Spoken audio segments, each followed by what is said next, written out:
Devotional. A willing will. Isaiah 6 verse 8. And I heard the voice of the Lord, saying, Whom shall I send, and who shall go for us?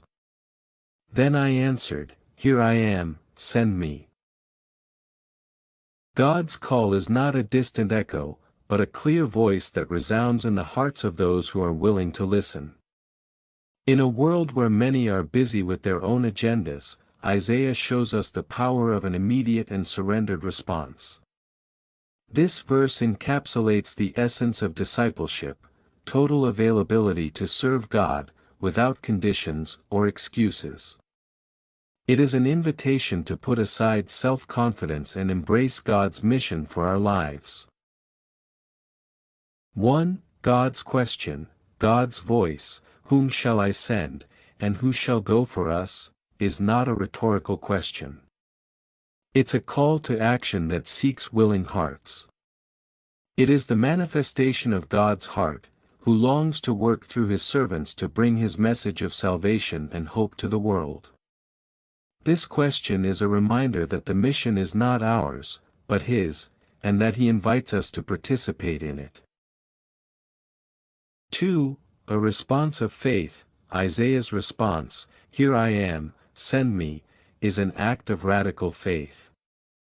Isaiah did not have all the answers, nor did he know where God would send him or what difficulties he would face. His response was not based on his own ability, but on his trust in the one who called him. He did not offer himself because he was the best, but because he was willing to be used by the best. 3. The transformation of service. Service to God is not a burden, but a transformation. Prior to this experience, Isaiah considered himself a man of unclean lips. But God's grace purified him and enabled him for mission. Likewise, God does not call us because we are perfect, but to perfect us in the process of serving Him. Service changes us, shapes us, and brings us closer to Him. Practical applications.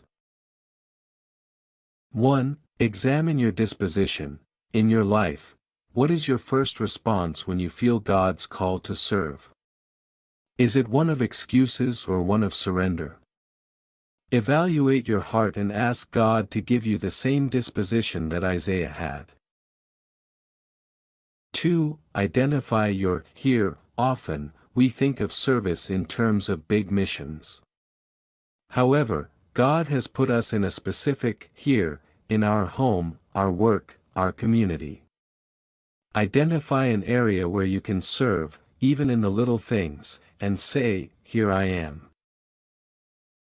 3. Trust His training. If you feel inadequate or lack the skills necessary to serve, remember that God does not call us by our ability, but by our availability. Ask Him to empower you and give you the grace to fulfill the mission He has placed in your heart. Conclusion. Isaiah 6 verse 8 presents us with the model of a servant of God.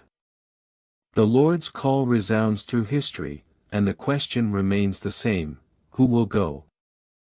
Isaiah's response, Here I am, send me, is a beacon of faith and obedience. True service to God is not the result of a human plan, but of a heart that is willing, purified, and ready to be used for His sovereign purpose.